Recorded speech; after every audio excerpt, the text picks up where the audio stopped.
Hello students, welcome back to our YouTube channel Ashish Tiwari updates. I hope आप सभी अच्छे होंगे। आज की हमारी वीडियो लोक प्रशासन पर दृष्टिकोण सब्जेक्ट पर रहने वाली है, जिसमें मैं आपको सेकंड यूनिट के थर्ड चैप्टर के जो इम्पोर्टेंट टॉपिक्स हैं उनको शॉर्ट्स में एक्सप्लेन करूँगा। इससे पहले की वीडियो में हमने इस सब्जेक्ट की जो सेकेंड यूनिट है उसका जो सेकेंड चैप्टर था मैक्स वेबर का नौकरशाही का सिद्धांत, उसको कवर किया था। अगर आप हमारे चैनल पर फर्स्ट टाइम विजिट कर रहे हो तो चैनल को ज़रूर सब्सक्राइब कर लीजिए, जिससे आने वाले और चैप्टर्स की जो वीडियो की नोटिफिकेशन है वो आपको टाइम पर मिल सके। तो आज की वीडियो में मैं आपको बीए ऑनर्स राजनीति विज्ञान सेमेस्टर सेकंड, जो आपका डीएसटी फोर्थ का सब्जेक्ट है, लोक प्रशासन पर दृष्टिकोण, जो कि आपका फोर्थ क्रेडिट का कोर्स है, उसके जो इम्पोर्टेंट टॉपिक्स है उनको एक्सप्लेन करने जा रहा हूँ। जो इसकी सेकंड यूनिट है उसका जो थर्ड चैप्टर है उसको एक्सप्लेन करूँगा। इससे पहले की वीडियो में हमने इसकी सेकंड यूनिट का सेकंड चैप्टर एक्सप्लेन करा था, जो कि आपका था मैक्स वेबर का नौकरशाही का सिद्धांत। आज की वीडियो में हम इसका सेकंड यूनिट का थर्ड चैप्टर एक्सप्लेन करेंगे, जो कि आपका मानव संबंधी सिद्धांत है। तो चलिए शुरू कर लेते हैं। तो सबसे पहले हम देख लेते हैं जो आपकी सेकंड यूनिट है वो है सैद्धांतिक परिप्रेक्ष्य। इसका जो आपका थर्ड चैप्टर है मानव संबंधी सिद्धांत, जो आपका मानव संबंधी सिद्धांत एल्टन मेयो ने दिया था, उसके बारे में हम इस चैप्टर में पढ़ेंगे। तो सबसे पहले हम इस चैप्टर का परिचय देख लेते हैं। एल्टन मेयो द्वारा प्रतिपादित मानव संबंधी सिद्धांत प्रबंधीय सिद्धांतों में एक महत्वपूर्ण योगदान है। जो आपका ह्यूमन रिलेशन थ्योरी है, मानव संबंधी सिद्धांत है, उसका जो प्रतिपादन किया वो एल्टन मेयो ने किया था, और ये प्रबंधीय सिद्धांतों में एक महत्वपूर्ण योगदान है। यह सिद्धांत मुख्य रूप से हार्थेन प्रयोगों पर आधारित है, जो 1924 से 1932 के बीच वेस्टर्न इलेक्ट्रिक कंपनी अमेरिका में किए गए थे। जो 1924 से 1932 के बीच एक प्रयोग किया गया था वेस्टर्न इलेक्ट्रिक कंपनी में अमेरिका की, ये सिद्धांत उसी हार्थेन प्रयोगों पर आधारित है।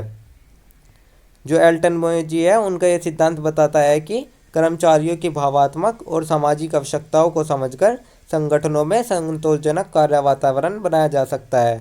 उन्होंने कहा है, उनका ये सिद्धांत कहता है जो कर्मचारी है उनकी हमें भावनाओं को समझकर और उनकी जो सामाजिक आवश्यकता है उन सबको हमें समझकर अगर हम उनको समझेंगे तो एक संगठन में एक संतोषजनक वातावरण बनेगा, जिससे कि कार्य पद्धति को भी बढ़ाया जाएगा और जो कर्मचारी है उनकी भावनाओं को भी ध्यान में रखा जाएगा। इससे संगठनात्मक उत्पादकता और कर्मचारी संतुष्टि दोनों में वृद्धि होती है। जो ये सिद्धांत है इससे संगठनात्मक उत्पादकता और जो कर्मचारी की संतुष्टि है उनसे दोनों में वृद्धि होती है। तो ये हमने एक छोटा सा परिचय देख लिया। अब हम देख लेते हैं प्रोफेसर जॉर्ज एल्टन मेयो अनुसंधान। जो प्रोफेसर जॉर्ज एल्टन मेयो जी है, इनका जन्म 1880 में ऑस्ट्रेलिया में हुआ था। उन्होंने एडिलेड विश्वविद्यालय से मनोवैज्ञानिक एवं दर्शन का अध्ययन किया था। 1911 में मेयर क्वींसलैंड विश्वविद्यालय में तर्क नीति और मनोविज्ञान के प्राध्यापक के रूप में शामिल हुए थे। जो एल्टन मेयो जी थे उन्होंने 1911 में मेयर क्वींसलैंड विश्वविद्यालय में तर्क नीति और मनोविज्ञान के अध्यापक के रूप में काम भी किया। मेयो ने मनोविकृति के मनोविश्लेषण उपचार के संबंध सर्वप्रथम शोध कार्य किया। जो आपका मनोविकृति के मनोविश्लेषण उपचार है उसके संबंध में सर्वप्रथम शोध मेयो ने किया था। पश्चिमी इलेक्ट्रिक कंपनी के हार्थेन संयंत्र में हुए अध्ययन से प्राप्त उनके अनुसंधान ने उद्योगों एवं संगठनों के मनोवैज्ञानिक और समाजशास्त्र के कुछ पहलुओं पर प्रकाश डाला है। जो आपका हार्थेन संयंत्र का प्रयोग हुआ था उसके कारण जो आपका मानव संबंधी सिद्धांत उत्पन्न हुआ था उसने उद्योगों और संगठनों के मनोवैज्ञानिक और समाजशास्त्र है उनके जो कुछ पहलुए थे उन पर प्रकाश डाला है। तो ये हमने देख लिया प्रोफेसर जॉर्ज एल्टन मेयो के बारे में, जो उनका अनुसंधान था उसके बारे में। हम जैसा कि आप देख सकते हैं ये आपके प्रोफेसर जॉर्ज एल्टन जी है। अब हम देख लेते हैं जो मानव संबंधी सिद्धांत है उसके जो प्रारंभिक प्रयोग है वे क्या थे। तो एल्टन मेयो ने 1924 से 1932 के दौरान हार्थेन प्रयोगों के माध्यम से मानव संबंधी सिद्धांत को विकसित किया। जैसा कि मैंने अभी आपको बताया, जो अमेरिका में एक हार्थेन प्रयोग हुआ था, हार्थेन में एक्सपेरिमेंट्स हुए थे 1924 से 1932 के बीच, तभी एल्टन मेयो ने इस सिद्धांत का प्रतिपादन किया था, इस सिद्धांत को विकसित किया था। ये प्रयोग western Electric company Chicago America में किए गए थे और 4 चरणों में संपन्न हुए। जो आपका हार्थन प्रयोग हुए थे ये जो अमेरिका और शिकागो अमेरिका में जो वेस्टर्न इलेक्ट्रिक कंपनी थी उसमें किए गए थे और ये प्रयोग 4 चरणों में संपन्न हुए थे। एल्टन मेयो के इन प्रयोगों से यह स्पष्ट हुआ कि कर्मचारियों की उत्पादकता केवल भौतिक कारकों पर निर्भर नहीं करती बल्कि सामाजिक और मनोवैज्ञानिक कारक, समूह व्यवहार और प्रबंधकीय दृष्टिकोण भी महत्वपूर्ण भूमिका निभाते हैं। जो एल्टन मायो का ये मानव संबंधी सिद्धांत है वे ये कहता है कि जो कर्मचारियों की उत्पादकता है वो केवल भौतिक कारकों पर ही निर्भर नहीं करती बल्कि जो उनकी सामाजिक और मनोवैज्ञानिक कारक है, समूह व्यवहार है और जो उनका प्रबंधकीय दृष्टिकोण है वे भी एक महत्वपूर्ण भूमिका निभाते हैं। इस अध्ययन ने मानव संबंधी प्रबंधन की नींव रखी। जो आपका ये हार्थन प्रयोग था इसने मानव संबंधी प्रबंधन की नींव रखी। तो ये हमने इसके प्रारंभिक प्रयोग देख लिए। अब हम देख लेते हैं हार्थन प्रयोग क्या था। हार्थन प्रयोग में जो आपका हार्थन एक्सपेरिमेंट है सबसे पहले हम इसका कुछ परिचय देख लेते हैं। हार्थन प्रयोग 1924 से 1932 के बीच वेस्टर्न इलेक्ट्रिक कंपनी शिकागो हार्थन प्लांट में किए गए थे। जैसे कि मैंने आपको बताया जो आपका ये प्रयोग हुआ था हार्थन प्रयोग ये 1924 से 1932 के बीच हुआ था और जो आपकी शिकागो में वेस्टर्न इलेक्ट्रिक कंपनी है उसका जो हार्थन प्लांट है उसमें ये प्रयोग किया गया था। ये प्रयोग एल्टन मेयो और उनकी टीम द्वारा संचालित किए गए मानव संबंधी सिद्धांत के विकास में महत्वपूर्ण भूमिका निभाई। जो ये प्रयोग था इसने जो एल्टन मेयो थे और उनकी जो टीम थी उनके द्वारा संचालित किया गया था और जो उनकी मानव संबंधी सिद्धांत है उसके विकास में हार्थन प्रयोग ने महत्वपूर्ण भूमिका निभाई। तो आप देख सकते हैं द फाइंडिंग्स ऑफ द हार्थन एक्सपेरिमेंट, जिसमें आपका नंबर फर्स्ट आता है lighting condition have a limited effect on productivity. Second आपका आता है social factor are important in the work palace. Third आपका आता है द हार्थन इफेक्ट इज रियल। फोर्थ आपका आता है द हार्थन effect can have negative consequences. तो ये आपके जो फाइंडिंग्स हैं ये हार्थन एक्सपेरिमेंट्स के हैं। अब हम देख लेते हैं इनके जो प्रयोग थे हार्थन प्रयोग के जो प्रमुख चरण रहे हैं वे कौन कौन से रहे हैं। जिसमें आपका सबसे पहले आता है प्रकाश प्रयोग जो कि 1924 से 1927 के बीच हुआ, जिसका उद्देश्य ये था प्रकाश की तीव्रता का उत्पादकता और प्रभाव का समझना। जो प्रकाश की तीव्रता थी उसकी उत्पादकता और जो उसका प्रभाव है उसको समझना ही इसका प्रकाश प्रयोग का उद्देश्य था। इसके परिणाम क्या निकले? इसके परिणाम ये निकले चाहे रोशनी बढ़ाई गई हो या घटाई गई हो उत्पादन दर में सुधार हुआ, जिससे स्पष्ट हुआ कि सामाजिक और मनोवैज्ञानिक कारक भी उत्पादकता को प्रभावित करते हैं। उन्होंने ये बोला है इसका परिणाम ये निकला कि जो सामाजिक और मनोवैज्ञानिक कारक हैं वे भी उत्पादकता बहुत हद तक प्रभावित करते हैं।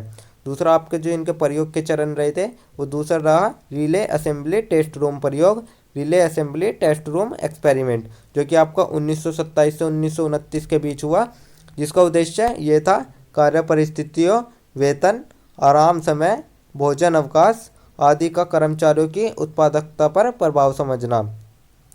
जो उनकी कार्य परिस्थिति थी, उनके वेतन थे और जो उनके आराम के लिए समय था और जो भोजन के था अवकाश था, उनकी जो कर्मचारियों की उत्पादकता थी उससे क्या प्रभाव पड़ता है उस प्रभाव को समझना। इसका परिणाम क्या निकला? इसका परिणाम ये निकला जब कर्मचारियों को बेहतर सामाजिक माहौल, ध्यान और सहभागिता मिली तो उनकी उत्पादकता और संतुष्टि बढ़ गई। अगर इसका परिणाम ये निकला कि उन्होंने कर्मचारियों को एक बेहतर सामाजिक माहौल दिया, सामाजिक वातावरण एक बहुत अच्छा दिया जिससे और एक ध्यान और सहभागिता मिली जिससे उनकी उत्पादकता और संतुष्टि बढ़ गई। तो आप देख सकते हैं the relay assembly test room experiment, lighting, rest period और सुपरविज़न। तो ये आपका रिले असेंबली टेस्ट रूम प्रयोग था। अब हम इसका तीसरा चरण देख लेते हैं जिसमें आपका आता है मास इंटरव्यू प्रोग्राम, जो कि आपका 1928 से 1930 के बीच हुआ था। इसका उद्देश्य था कर्मचारियों के विचार, भावनाएं, संतोष असंतोष के कारण समझना। जो कर्मचारियों के बीच संतोष असंतोष पैदा होता था या फिर उनके जो विचार थे उनको समझना ही मास इंटरव्यू प्रोग्राम का उद्देश्य था। इसके परिणाम क्या निकले वे देख लेते हैं। इसका जो परिणाम निकला संचार और प्रबंधकीय दृष्टिकोण का कर्मचारियों के व्यवहार पर गहरा प्रभाव पड़ता है। इसका यह परिणाम लिखा जो संचार और प्रबंधकीय दृष्टिकोण है उसका जो कर्मचारियों का व्यवहार होता है उससे गहरा प्रभाव पड़ता है। तो ये आपका मास इंटरव्यू प्रोग्राम था। एक आपका फोर्थ चरण हम देख लेते हैं बैक वायरिंग ऑब्जर्वेशन रूम प्रयोग, bank wiring observation room experiment, जो कि आपको 1931 से 1932 के बीच हुआ, जिसका उद्देश्य यह था अनौपचारिक समूहों के प्रभाव का अध्ययन करना। जो आपके इनफॉर्मल ग्रुप्स होते हैं, अनौपचारिक समूह होते हैं, उनका क्या प्रभाव होता है उसका अध्ययन करना इसका उद्देश्य था। इसके क्या परिणाम निकले ये देख लेते हैं। इसके परिणाम: कर्मचारियों के अनौपचारिक समूह स्वयं उत्पादकता को नियंत्रित कर सकते हैं, चाहे वेतन और भौतिक परिस्थितियां बदले या न बदले। जो कर्मचारियों के अनौपचारिक समूह होते हैं वे स्वयं उत्पादकता को नियंत्रित कर सकते हैं, चाहे आप उनका वेतन बढ़ाए या ना बढ़ाए, और जो उनकी भौतिक परिस्थितियां हैं वे बदले या ना बदले। तो आप देख सकते हैं the bank wiring observation room. तो ये हमने आपके प्रयोग के 4 चरण देख लिए। तो यही आपके चरण थे हार्तन प्रयोग के। अब हम देख लेते हैं जो हार्तन प्रयोग की है उनकी प्रमुख खोजें। एल्टन मोयो के हार्तन प्रयोग, जो कि 1924 से 1932 के बीच चले, उनसे प्रबंधन और मानव व्यवहार से जुड़े कई महत्वपूर्ण निष्कर्ष निकले। जो इनका हार्तन प्रयोग से उससे प्रबंधन और जो मानव व्यवहार था उनसे जुड़े कई महत्वपूर्ण निष्कर्ष निकले, जिसमें से आप अब मुख्य खोजें देख लेते हैं। जो आपका सबसे पहला आता है वो आता है सामाजिक और मनोवैज्ञानिक कारकों का प्रभाव। उत्पादकता केवल भौतिक परिस्थितियों जैसे वेतन, रोशनी पर निर्भर नहीं करती, बल्कि सामाजिक और मनोवैज्ञानिक कारक भी महत्वपूर्ण होते हैं। इसकी जो प्रमुख खोज में से एक निकला उसमें यह बताया गया जो आपकी उत्पादकता होती है किसी भी चीज़ की, वो आपकी वेतन और रोशनी पर ही निर्भर नहीं करती है, बल्कि जो कर्मचारियों के सामाजिक और मनोवैज्ञानिक कारक होते हैं वे उसमें एक महत्वपूर्ण भूमिका निभाते हैं। सेकंड आपका आता है हार्तन प्रभाव, हार्तन इफेक्ट। जब कर्मचारियों को यह महसूस होता है कि उन पर ध्यान दिया जा रहा है तो उनकी प्रदर्शन क्षमता बढ़ जाती है। इसमें यह कहा गया है जब कर्मचारियों के ऊपर किसी की नज़र रहती है या उन पर ध्यान दिया जाता है तो जो उनकी प्रदर्शन क्षमता है, जो उनकी उत्पादक क्षमता है वो बढ़ जाती है। थर्ड आपका आता है गैर आधिकारिक अनौपचारिक समूहों की भूमिका। कर्मचारी अपने सहकर्मियों के साथ अनौपचारिक समूह बनाते हैं जो उनके व्यवहार और उत्पादकता को प्रभावित करते हैं। जो कर्मचारी होते हैं वे अपने साथ में काम करने वाले लोगों के साथ एक अनौपचारिक समूह बनाते हैं, जिससे उनका जो व्यवहार होता है और जो उनकी उत्पादकता होती है वो बहुत हद तक प्रभावित होती है। फोर्थ आपका आता है संचार और प्रबंधन के सहयोग का महत्व। अच्छे नेतृत्व और संवाद से कर्मचारी अधिक प्रेरित होते हैं और संगठन के प्रति उनका समर्पण बढ़ता है। अगर उनको एक अच्छा नेतृत्व करने वाला मिल जाए, जो उनका हेड है वो एक अच्छा मिल जाए और जो अच्छे से बात करता हो, अच्छे से संवाद करता हो, उससे कर्मचारी अधिक प्रभावित होते हैं, जिससे उनका जो संगठन होता है उनके प्रति उनका जो समर्पण है वो बहुत हद तक बढ़ जाता है। फिर तो आप देख सकते हैं प्रेरणा के गैर आर्थिक स्रोत।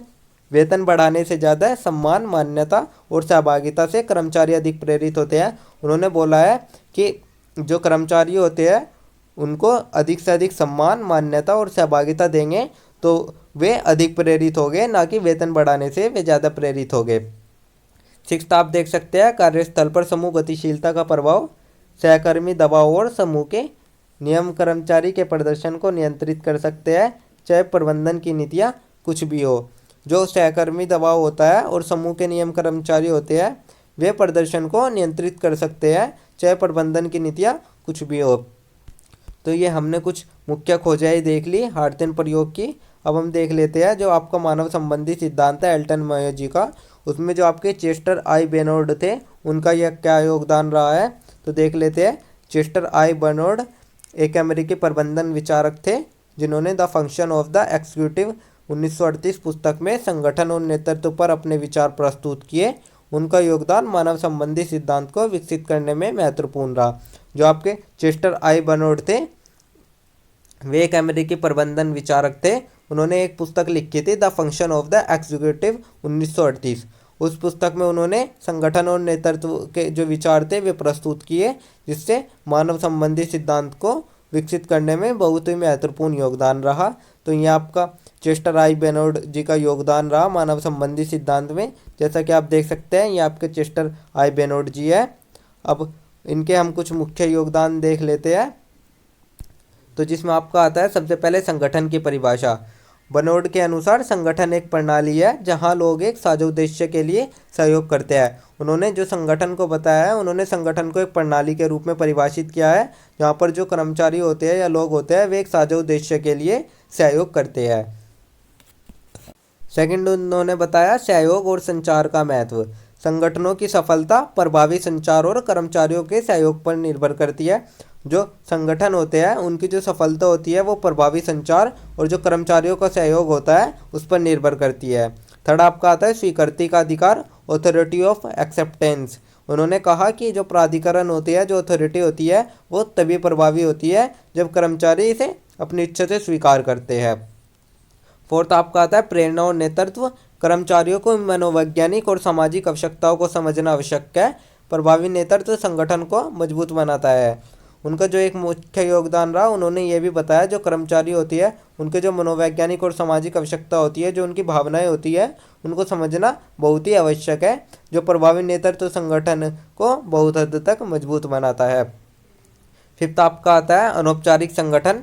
उन्होंने बताया जो गैर आधिकारिक जैसे कि अनौपचारिक समूह होते हैं वे कार्यस्थल पर निर्णय लेने और सहयोग को प्रभावित करते हैं।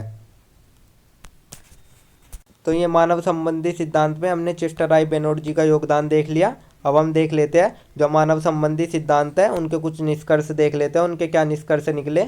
मानव संबंधी सिद्धांत जिसे एल्टन मेयो और उनके सहयोगियों ने हार्थन प्रयोगों के माध्यम से विकसित किया, प्रबंधन में सामाजिक और मनोवैज्ञानिक कारकों के महत्व को रेखांकित करता है।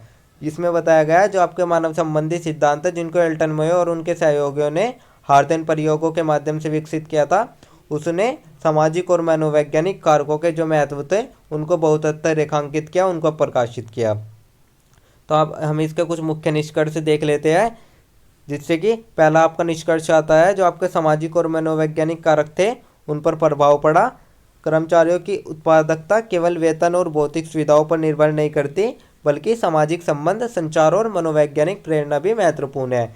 उनका जो पहला निष्कर्ष ये निकला जो आपके कर्मचारी होते हैं वे केवल वेतन के ऊपर ही काम नहीं करते हैं, बल्कि जो उनके सामाजिक संबंध, संचार और जो उनकी मनोवैज्ञानिक प्रेरणा होती है वो बहुत हद तक महत्वपूर्ण होती है, बहुत ही अहम भूमिका निभाती है। सेकंड आप देख सकते हैं हार्थन प्रयोग, हार्थन इफेक्ट। जब कर्मचारियों को यह महसूस होता है कि प्रबंधन पर ध्यान दे रहा है तो उनकी उत्पादकता और समर्पण बढ़ जाता है। थर्ड आपका आता है गैर आधिकारिक अनौपचारिक समूह की भूमिका। जो आपका कार्यस्थल पर अनौपचारिक समूह होते हैं वे कर्मचारी व्यवहार और निर्णयों को बहुत हद तक प्रभावित करते हैं। फोर्थ आपका आता है संचार और प्रबंधन शैली का प्रभाव।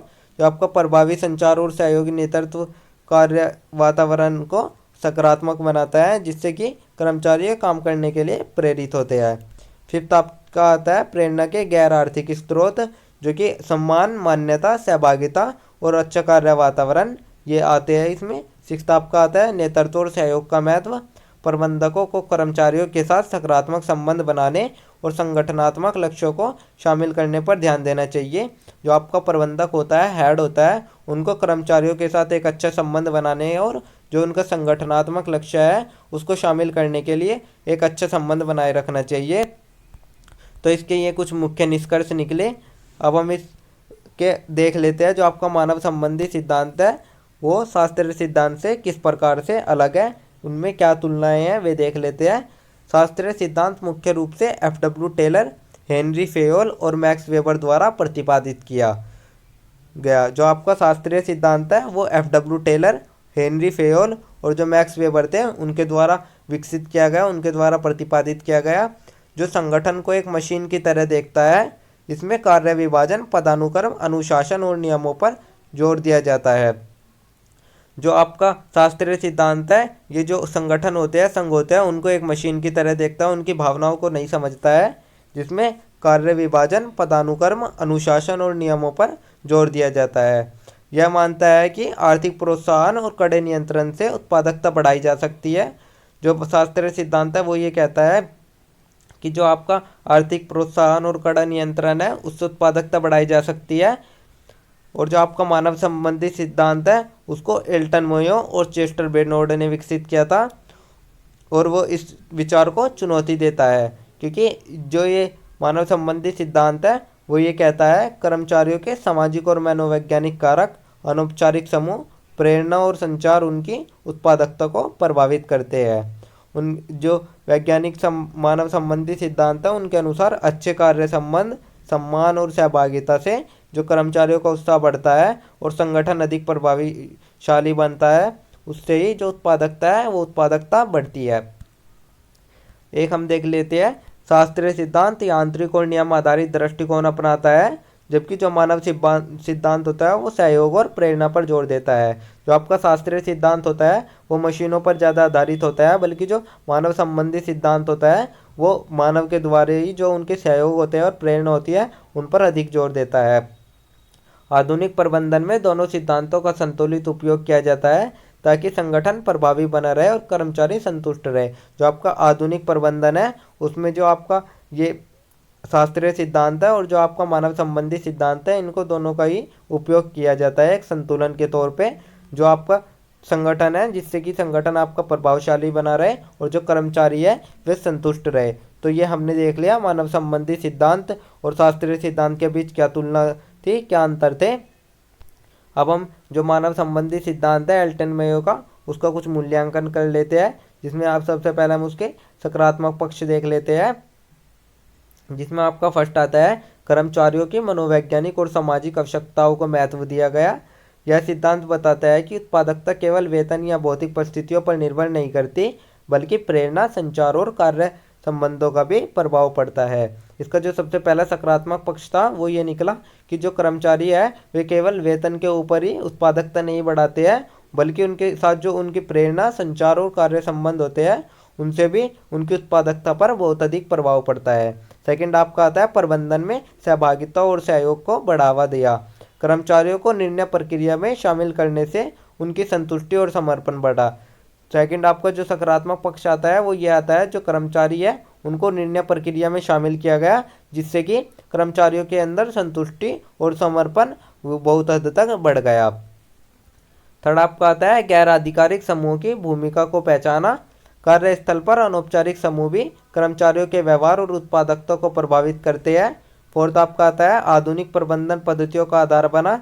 जो इस सिद्धांत से प्रेरित होकर मानव संसाधन प्रबंधन, एचआरएम, टीम वर्क और नेतृत्व विकास जैसी जो नई अवधारणाएं हैं वे विकसित हुई इस सिद्धांत से, जैसे कि एचआरएम हो गया, टीम वर्क हो गया और नेतृत्व विकास हो गई, ये ऐसी नई अवधारणाएं विकसित हुई।